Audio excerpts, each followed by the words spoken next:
ఇప్పుడు మనము హ్యాపీగా ఉన్నామనుకో, చూసి ఓర్చుకోలేని వాళ్ళు కొంతమంది ఉంటే, బాధలో ఉన్నామనుకో బాగా ప్రెషర్ పెట్టేవాళ్ళు కొంతమంది ఉంటారు. మనం ఏ నిర్ణయం తీసుకోవాలి అనేది కూడా వాళ్ళే డిసైడ్ చేసేస్తారు. అది ఎలా కుదిరిద్ది?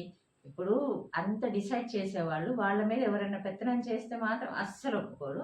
మన మీద మాత్రం ఎదుటోళ్ళ మీద మాత్రం పెత్తనాలు నీట్‌గా చేసేస్తారు. అవునా కాదా? ఇలా చాలామంది ఉంటారు. ఒకసారి మీ సర్కిల్‌లో ఇలాంటోళ్ళు ఎవరన్నా ఉంటారేమో ఒకసారి చూసుకొని నాకు కింద కామెంట్ సెక్షన్‌లో తెలియచేయండి.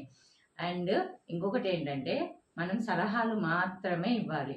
ప్రెషర్ పెట్టేసి ఇదే పాటించాలి, సో ఇదే చెయ్యాలి, ఇది తప్ప మీకు ఇంకో ఆప్షన్ లేదు అని అంటేనే అలా ప్రెషర్ పెట్టే చాలామంది ఆ ప్రెషర్ తట్టుకోలేక ఏం చేయాలో తెలియక చాలామంది సూసైడ్ దాకా డిసైడ్ చేసుకుంటున్నారు. ఈవెన్ లైఫ్‌లోనే కాదు, స్టూడెంట్స్ లైఫ్‌లోనే కాదు, మామూలు లైఫ్‌లో కూడా సర్టెన్ ఏజ్ వచ్చాక కొన్ని ప్రాబ్లమ్స్ వల్ల ఫ్యామిలీస్‌లో ప్రాబ్లమ్స్ వస్తే పక్క వాళ్ళు ఉంటారు చూసారా?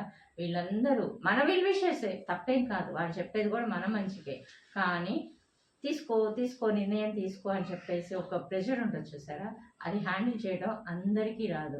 సో, మనం సలహాలు ఇవ్వచ్చు. వాళ్ళు చెప్పింది కూడా ప్రశాంతంగా ఇని ఓకే. మనకి ఓకే అయితే ఓకే. లేదు అనంటే లేదు.